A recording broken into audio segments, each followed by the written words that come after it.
So I was preparing a little German immigrant, German American history for you today based on my family's history. And I came across a section called Politics.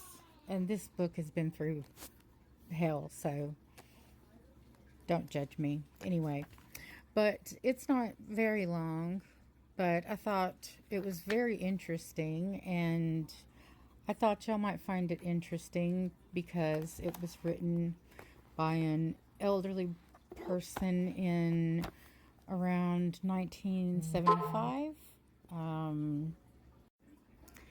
My ancestors, as far back as the beginning of the United States government, were, as far as I know, and can find out, predominantly Democrat. How did they get that way? When the Constitution was written and the U.S. government formed, there were no political parties as we know them now.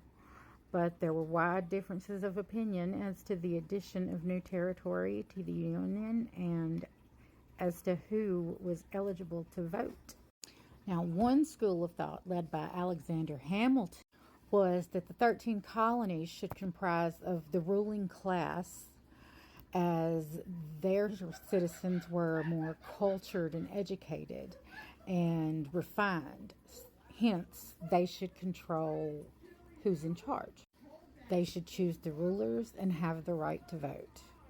So they were opposed to giving any of the newer territories any admittance or rights or any say.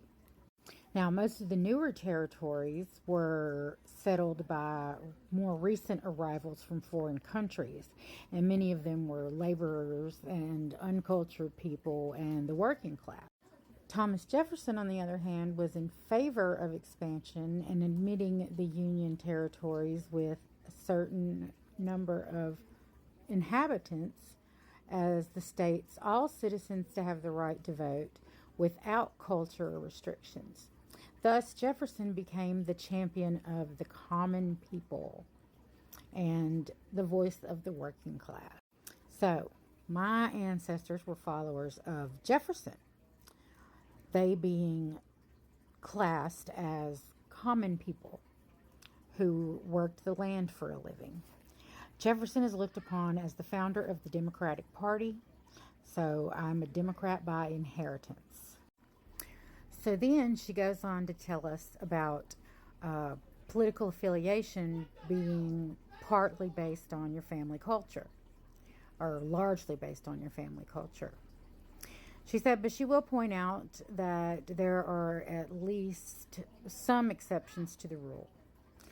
She has observed a couple of families in Topeka that were naturally politically minded in the community. One family were staunch Democrats and the other strong Republicans. In the Democratic family were several boys. 3 of them became lawyers in Topeka. The oldest one had political ambitions, and realizing it would be next to impossible to attain the ambitions in the political field as a Democrat in a staunch Republican county and state, he changed his political affiliation. He was elected to various offices as a Republican and now is Chief Justice W. W. Harvey of the Supreme Court of Kansas. Of the Republican family, there are also 3 boys, also became lawyers. They moved to Oklahoma, a staunch Democratic state, and one of them having had political ambitions, but being a Republican was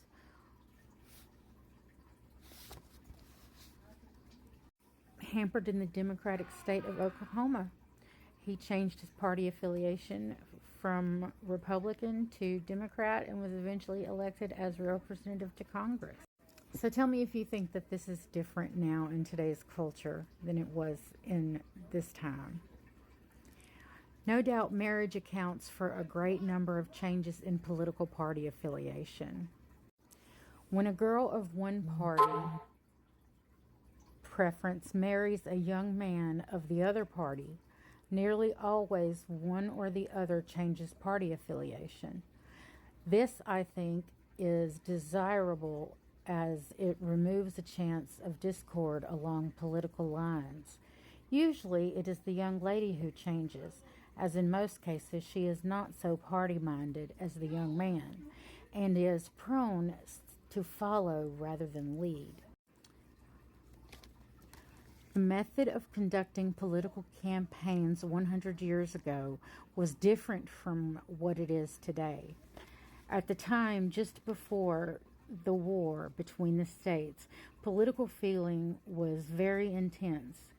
When a candidate who was a person of state or national reputation was to speak, the people took an active part in the rally. Parades were arranged, bands played, campaign songs were sung, and all-night torch lights were carried by the paraders.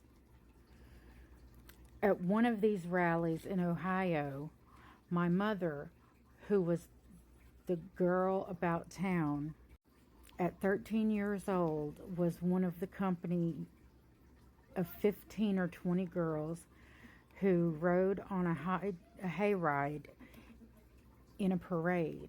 Each girl was provided with a flag which they waved, and they sang campaign songs. My mother, a shy country girl, felt highly honored to have been chosen to take part in this parade.